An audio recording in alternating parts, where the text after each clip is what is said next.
इस वक्त हम टपकेश्वर महादेव मंदिर, भगवान शिव का जो मंदिर है वहाँ पर खड़े हुए हैं और हमारे साथ मौजूद हैं आचार्य विपिन जोशी जी। इनसे जानते हैं टपकेश्वर मंदिर के बारे में भी जानेंगे। और सबसे बड़ी बात क्या है, यहाँ पर जो है अलग अलग जो गुफाएं बनी हुई हैं, एक वैष्णो देवी माता की गुफा है और द्रोणाचार्य की भी जो गुफा है वहाँ पर जिन्होंने तपस्या की थी, और एक अश्वत्थामा जो उनके पुत्र थे उन्होंने भी यहाँ पे तपस्या की थी। उनसे जानते हैं।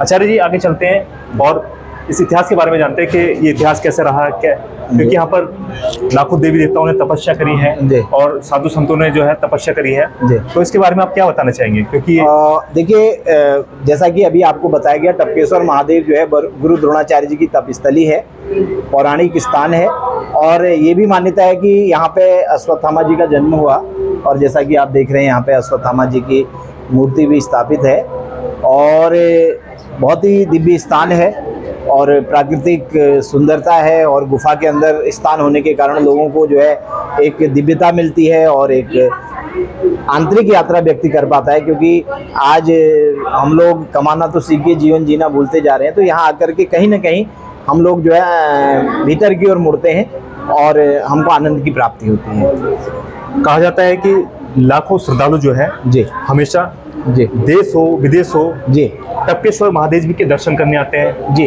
और मान्यता ये भी है कि उनकी मनोकामना पूर्ण होती है। निश्चित रूप से यहाँ पे आपने देखा होगा, जब कोई भी शुभ कार्य शुरू करने से पहले, चाहे सरकार के नुमाइंदे हों या दूसरे लोग हों, सभी लोग यहाँ पर आते हैं और भगवान टपकेश्वर महादेव जी को जल चढ़ाते हैं, उनका आशीर्वाद लेते हैं और उसके बाद निश्चित रूप से उनका वो कार्य जो है सफल होता है। अच्छा जी, एक सवाल और है, हमारे दर्शक जानना चाहते हैं जी कि यहाँ पर जो है लाखों जो नाग दिखता है, हाँ, जो सांप है वो निकलते हैं, हाँ, जगह जगह निकलते हैं जी, उसकी क्या मान्यता है? देखिए, इसमें जो कि भगवान शिव का स्थान है और हमारी परंपरा और मान्यता है कि भगवान शिव का जो आभूषण है वो नाग हैं, सांप हैं। तो यहाँ पे एक तो प्राकृतिक रूप से भी ये स्थान इस प्रकार का है कि जहाँ पे सांप वगैरह ज़्यादा होते हैं, क्योंकि पथरीली जगह भी है, नदी का तट भी है और शिव का आभूषण भी है। तो श्रद्धालु अपने अपने हिसाब से जो जिस रूप में उसको जो है अपनी अपनी श्रद्धा और भक्ति के अनुसार उसको अपनी श्रद्धा उसके साथ जोड़ते हैं।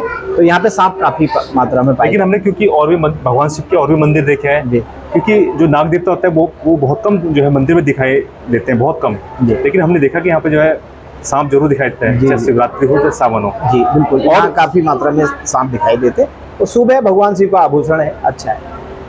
और हमारे दर्शक जानना चाहते हैं कि जो अलग अलग जो गुफाएं बनी है जी, एक माता वैष्णो देवी की जो गुफा है जी, उसका क्या महत्व है, वो कितने सालों से यहाँ पे है, क्या उसके बारे में? देखिए, माता वैष्णो देवी गुफा योग मंदिर टपकेश्वर की जो रचना है, मूल गुफा की तरह है। मंदिर का अधिकांश भाग प्राकृतिक है और बहुत थोड़ा भाग जो है मानव निर्मित है। गुफा वो भी प्राचीन ही है और लेकिन मंदिर की स्थापना 1994 के बाद से वहाँ पे की गई। लोगों के दर्शन के लिए 1994 के बाद जो है लोगों का आगमन वहाँ शुरू हुआ। वहाँ पे माता वैष्णो देवी के रूप में जो है उसकी प्रसिद्धि हुई। लेकिन गुफा वो भी प्राचीन ही है, काफ़ी पुरानी गुफा है, उसी प्रकार से गुफा है जैसे वैष्णो देवी। मंदिर को जो है टपकेश्वर कहा जाता है जी, क्योंकि यहाँ पर जो है 24 घंटे जो ये पहाड़ी है, आप देख सकते हैं पहाड़ी है, यहाँ से जो है जो धारा है, जल की धारा है, वो भू शिवलिंग पर गिरती है जी। टप टप टप टप करके जल गिरने के कारण ही स्थान टपकेश्वर नाम से प्रसिद्ध है। और यहाँ पर हमारे 108 महंत कृष्णगिरी जी महाराज मंदिर का संचालन करते हैं। और अभी जिनका आपने इंटरव्यू लिया, भरतगिरी जी महाराज यहाँ पे पुजारी हैं, प्रबंधक हैं, यहाँ की व्यवस्थाएं देखते हैं। और टपकेश्वर महादेव में आकर के जो विशेष आपने कहा कि एक तो शिवलिंग के ऊपर जो गिरने वाला जल है, टप टप करके शिवलिंग के ऊपर गिरने के कारण स्थान टपकेश्वर महादेव के नाम से प्रसिद्ध हुआ है। मेरा एक जो क्वेश्चन है, जो प्रश्न है, एक प्रश्न ये भी है कि शिव महापुराण में कई अध्याय हैं, कई अध्यायों में जो है अलग भगवान शिव का अलग अलग वर्णन किया गया है। लेकिन जिस प्रकार से जो शिवलिंग है, क्या जो हमारी माताएं होती हैं या बहनें होती हैं वो क्या शिवलिंग को स्पर्श कर सकती हैं? बहुत अच्छा आपका प्रश्न है। भगवान शिव की पूजा, जैसे हमारे वहाँ कई बार आरोप लगाए जाते हैं कि भैया सनातन में जो है स्त्री हों या कहीं पर जैसे वर्ण व्यवस्था में किसी भी वर्ण जाति का व्यक्ति है तो उसके आधार पर पूजा अर्चना होती है। लेकिन भगवान शिव ऐसे देवता हैं जिनकी पूजा हर स्त्री, हर पुरुष, किसी भी जाति वर्ग धर्म का व्यक्ति जो है भगवान शिव की पूजा कर सकता है, बिल्कुल निषेध नहीं है। वहाँ पे जैसे अगर आप एक समाजवाद वाली बात कहें तो वहाँ पूरा का पूरा एक इस प्रकार की स्थिति है कि स्त्री पुरुष, और उसके अलावा शिवलिंग में सभी देवताओं की पूजा भी हो जाती है।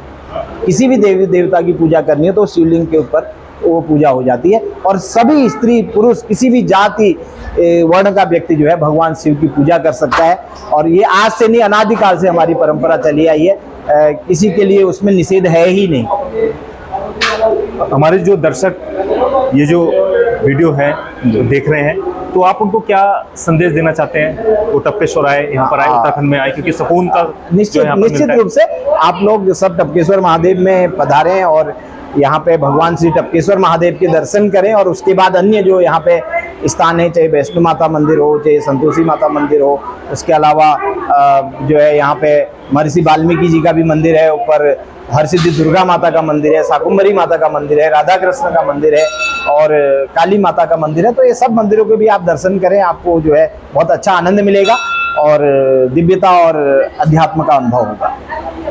ये थे आचार्य नवीन जोशी जी, जिन्होंने टपकेश्वर महादेव जी का जो महत्व है उसके बारे में बताया। क्योंकि यहाँ पे जो है अलग अलग सुरंग बनी हुई है। द्रोणाचार्य की सुरंग अलग है जहाँ पर उन्होंने तपस्या की थी, माता वैष्णो देवी की सुरंग अलग है जहाँ पर उन्होंने भी तपस्या की थी। इसके बारे में भी हमने जो श्रद्धालु हैं उनसे भी जानेंगे और बातचीत करेंगे। क्योंकि ये मंदिर घंटाघर से जो है, जो देहरादून का घंटाघर है, 7 किलोमीटर पड़ता है और करीबन